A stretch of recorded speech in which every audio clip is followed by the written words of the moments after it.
How childhood shapes our social masks, unmasking the self. Do you know your social masks? Hello, everyone, and welcome back to the channel. Today, we're diving into a topic that affects us all, whether we realize it or not, the social masks we wear. Think about it, have you ever felt like you're presenting a different version of yourself depending on the situation? Maybe you're a calm professional at work, the funny friend at gatherings, or the nurturing parent at home. These shifts in our behavior aren't random, they're part of what psychologists call social masks. But here's the big question, where do these masks come from? Are they just something we pick up along the way, or are they shaped by something deeper, like our childhood? Let's take a closer look at how our early experiences influence the personas we project as adults. Childhood, the foundation of our personas. Let's start with why childhood is so important in shaping who we are. Those early years are like the blueprint for our future selves. During this time, we're learning how to interact with the world, how to express our emotions, and how to get our needs met. Attachment theory, the root of connection.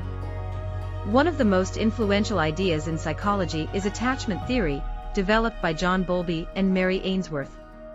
This theory explores how our early relationships with caregivers affect our ability to connect with others later in life. Secure attachment, if you grew up with loving, consistent caregivers, you likely develop trust in others and a positive sense of self. These children often grow into adults who can form healthy, balanced relationships. Insecure attachment, however, if love and care were inconsistent or absent, you might have developed a need to protect yourself, maybe by distancing yourself emotionally, or by seeking constant reassurance. These coping mechanisms often become social masks. Erik Erikson's stages of development. Next, let's talk about Erik Erikson's theory. He believed that throughout our lives, we go through stages of development, starting in infancy. Each stage presents a challenge that helps shape our personality. The first stage, trust versus mistrust, occurs during infancy. If a baby's needs are consistently met, they develop trust. If not, mistrust might take root, influencing how they approach relationships and challenges later in life. Other stages, like autonomy versus shame, and identity versus role confusion, add layers to our personality, shaping the roles we play in adulthood. Bandura's social learning theory. Lastly, we have Albert Bandura's social learning theory, which emphasizes the importance of observation and imitation. As kids, we're like little sponges, soaking up behaviors, coping strategies, and social cues from those around us, parents, teachers, peers, and even TV characters. These learned behaviors become the building blocks of our social masks. For instance, if you saw a parent handle conflict by staying silent, you might adopt a similar stoic mask. If you saw someone gaining approval by being overly agreeable, you might develop a pleaser mask. The masks we wear, exploring common personas.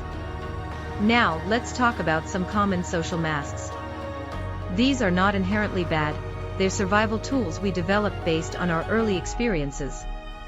But they can become limiting if we rely on them too heavily. The pleaser. This mask is often rooted in childhood experiences where a child's needs were overlooked. To gain approval or avoid conflict, they learn to prioritize others' needs above their own. As adults, pleasers may struggle with setting boundaries, and may tie their self-worth to how much they do for others. The high achiever. The high achiever mask often develops in families where success is highly valued. As children, these individuals learn that they are only enough when they're excelling. While this drive can lead to success, it often comes with an underlying fear of failure or feelings of inadequacy. The stoic. The stoic mask is often a response to trauma or emotional neglect. Children in these situations learn to suppress their emotions and present a facade of strength and invulnerability.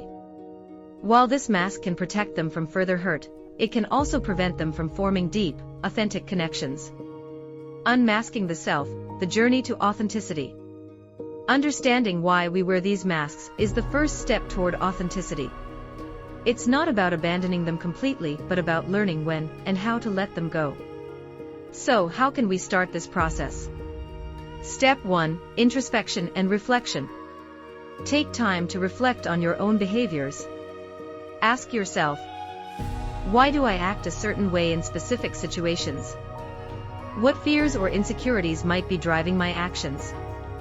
Journaling is a great tool for this kind of self-exploration. Step 2. Therapy. Sometimes, understanding our masks requires professional help. Therapists can provide a safe space to explore past experiences and how they've shaped us. Therapy can be particularly helpful in addressing deeper issues like trauma or attachment wounds. Step 3. Mindfulness. Mindfulness is about staying present and observing your thoughts and reactions without judgment. By practicing mindfulness, you can catch yourself in the act of wearing a mask and make a conscious choice about how to respond. Conclusion: embracing the true you. We all wear masks, it's a natural part of being human. But by understanding where these masks come from and why we wear them, we can start to make choices that bring us closer to our authentic selves. Remember, this journey isn't about perfection. It's about progress.